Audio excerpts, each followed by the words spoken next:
आज हम शून्य मुद्रा के बारे में समझने वाले हैं, इसको कैसे लगाना है और इसके क्या-क्या यूज़ होने वाले हैं। सबसे पहले देखते हैं कि इसको लगाएंगे कैसे। जैसे हमने आकाश मुद्रा लगाई मध्यमा उंगली और अंगूठे का यूज करके, ठीक इन्हीं दोनों उंगलियों का यूज करके हमें शून्य मुद्रा भी बनानी है। लेकिन इसमें फ़र्क क्या रहेगा? इसमें रहेगा कि जो हमारी मध्यमा उंगली है, मिडिल फिंगर है, उसको हम अंगूठी की जड़ में लगाएंगे और अंगूठे से उसको थोड़ा प्रेस करेंगे और बाकी तीनों उंगलियां सीधे रखेंगे। तो इस तरीके से हमारी बन जाएगी शून्य मुद्रा।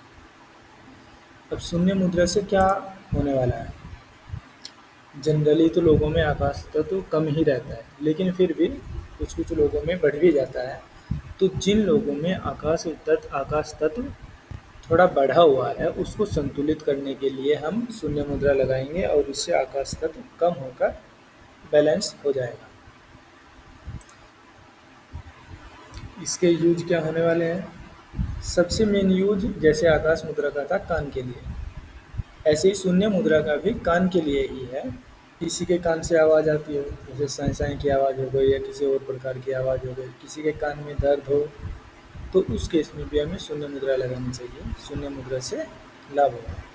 कान के सभी रोगों में शून्य मुद्रा भी काम करती है। शून्य मुद्रा और आकाश मुद्रा दोनों ही कान के रोगों में क्यों काम करती हैं? इसके लिए हम ये देख सकते हैं, क्योंकि एक तो दोनों मुद्राएं आकाश से संबंधित है, एक आकाश तत्व को बढ़ा रही है और एक आकाश तत्व को कम कर रही है। अब हमारे पास कोई थर्मामीटर तो है नहीं कि टेम्परेचर की तरह आकाश मुद्रा को नाप लें, आकाश तत्व को नाप लें कि कितना कम है कितना ज़्यादा है। तो इस केस में हम ये कर सकते हैं, अगर किसी को कोई प्रॉब्लम है, जैसे कि स्पेशली कान से रिलेटेड ही, क्योंकि ध्वनि का संबंध कान से ही है, तो अगर कोई हम कान से रिलेटेड प्रॉब्लम है और उसमें हमने आकाश मुद्रा लगा के देखी है कुछ दिनों तक और उससे कोई फ़ायदा नहीं हो रहा है, तो उसके लिए हम शून्य मुद्रा ट्राई कर सकते हैं। क्योंकि हमें एग्जैक्टली नहीं पता है कि हमारा आकाश तत्व बढ़ा है कि कम है। अगर किसी का बढ़ा हुआ है तो उसे शून्य मुद्रा लगाने से लाभ होगा, और किसी का कम है तो उसको आकाश मुद्रा लगाने से लाभ होगा। तो दोनों मुद्राएं इन रोगों में काम करती हैं। यहाँ पे एक बात ध्यान रखने वाली ये भी है कि हमें आकाश मुद्रा और शून्य मुद्रा दोनों एक साथ नहीं लगानी। एक साथ से मतलब कि अभी अभी शून्य मुद्रा लगाई है और उसके तुरंत बाद आकाश मुद्रा लगानी है। जैसे ज्ञान मुद्रा और वायु मुद्रा दोनों आपस में विरोधी हैं, दोनों को एक साथ नहीं लगानी होती या तुरंत बाद नहीं लगानी होती। सेम ऐसे ही शून्य मुद्रा और आकाश मुद्रा भी एक दूसरे की विरोधी मुद्राएं हैं। तो इन दोनों को हमें गैप देकर लगाना है। कम से कम इन दोनों के बीच में आधा घंटा या पौना घंटा का हमें गैप देना है, उसके बाद ही हम दूसरी मुद्रा लगा सकते हैं। इस मुद्रा को भी अगर किसी को समस्या ज़्यादा है तो 45 मिनट डेली लगाना है। कम लगाने से उतना लाभ नहीं होगा। अगर किसी के पास एक बार में टाइम नहीं है तो अपना 2-3 बार में करके लगा सकते हैं। 15-15 मिनट करके कर लिया, 45 मिनट पूरा, या 20-20 मिनट करके ऐसे कर लिया। एक साथ की जाए तो ज़्यादा लाभ है।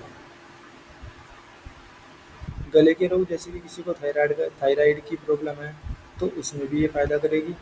किसी की आवाज़ साफ नहीं है, ठीक से बोला नहीं जाता, तो उसमें भी थोड़ा इससे आराम आने वाला है। हाइपर एक्टिव बच्चों के लिए भी शून्य मुद्रा फ़ायदेमंद है। जो हाइपर एक्टिव बच्चे होते हैं उनमें जनरली कुछ केसेस अलग भी हो सकते हैं, लेकिन जनरली क्या होता है कि आकाश तत्व उनमें बढ़ा हुआ होता है, एक जगह वो ठीक से टिक के बैठते नहीं हैं।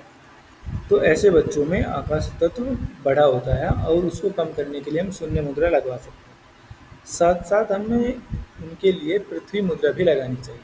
पृथ्वी मुद्रा हम नेक्स्ट वीडियो में डिस्कस करने वाले हैं, तो पृथ्वी मुद्रा भी लगानी चाहिए। आकाश मुद्रा और पृथ्वी मुद्रा ये दोनों लगाने से जो हाइपर एक्टिव बच्चे हैं उन्हें लाभ होता है, उनकी हाइपर एक्टिविटी कुछ कंट्रोल में आती है। और ऐसे तो शून्य मुद्रा का मेन प्रयोग काम के लिए ही है, लेकिन फिर भी कुछ और भी प्रयोग हैं थोड़ा बहुत, तो इससे जो लाभ होता है, किसी को मसूड़ों की प्रॉब्लम है, फायरिया वगैरह लगता है, तो उसमें भी थोड़ा इसका लाभ रहता है, और हृदय से रिलेटेड प्रॉब्लम है